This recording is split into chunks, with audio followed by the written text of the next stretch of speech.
کہا جاتا ہے کہ روبوٹس کے ایموشنز نہیں ہوتے، مگر بیجنگ میں قائم اس بزرگوں کے ہیلتھ کیئر سینٹر میں ہمیں اور ہی مناظر دیکھنے کو مل رہے ہیں۔ میں ہوں CGTN کے بیجنگ اسٹوڈیو سے رضوان عباسی، اور اس ویڈیو کے بنانے کا ہرگز مطلب یہ نہیں ہے کہ جو روبوٹس ہیں وہ انسانی ایموشنز کا یا پھر انسانی تعلقات کا کوئی نعم البدل ہو سکتے ہیں، لیکن اب بات یہ ہے کہ یہ جو ٹیکنالوجی ہے اس کو سماج کے مختلف پہلوؤں میں بڑے اچھے انداز میں استعمال کیا جا رہا ہے۔ آپ کو حیرت ہوگی کہ یہاں پہ چائنا میں 30 کروڑ کے قریب بزرگ افراد ہیں، اور یہ ان کی سوسائٹی کا ایک لازمی اور ایک بڑا ہی معتبر حصہ ہے۔ ان کے لیے خصوصی طور پہ جو سہولیات ہیں وہ فراہم کی جاتی ہیں، ان کی انٹرٹینمنٹ کے لیے، ان کو آرام پہنچانے کے لیے، اور انہی میں سے ایک سہولت ہے یہ بیجنگ کا ہیلتھ کیئر سینٹر۔ یہاں پہ جو بزرگ افراد ہیں وہ روزانہ کی تعداد میں سینکڑوں بزرگ افراد ہیں وہ آتے ہیں۔ ایک تو ان کی بڑی اچھی گیدرنگ ہو جاتی ہے آپس میں۔ ہم نے اپنے گھروں میں بھی دیکھا ہوگا کہ جب ایک بزرگ دوسرے سے ملتا ہے تو وہ اپنی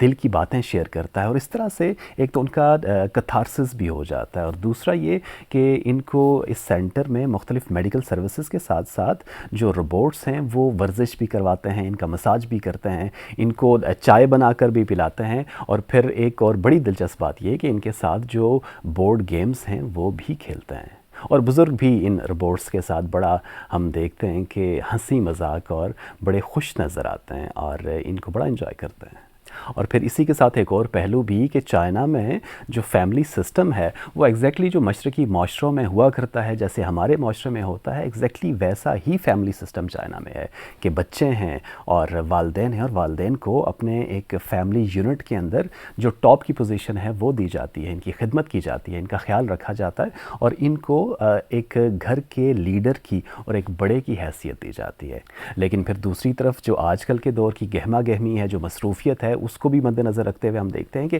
جو نوجوان ہیں وہ تو کام پہ جاتے ہیں، وہ تو مصروف ہوتے ہیں سارا دن، تو یہ جو بزرگ افراد ہیں ان کو ذرا سپورٹ فراہم کرنے کے لیے اور ان کو سروس فراہم کرنے کے لیے ایسے سینٹرز بنائے جاتے ہیں جہاں پہ یہ بزرگ افراد دن کے وقت آپس میں ملتے بھی ہیں، کھانا پینا کرتے ہیں،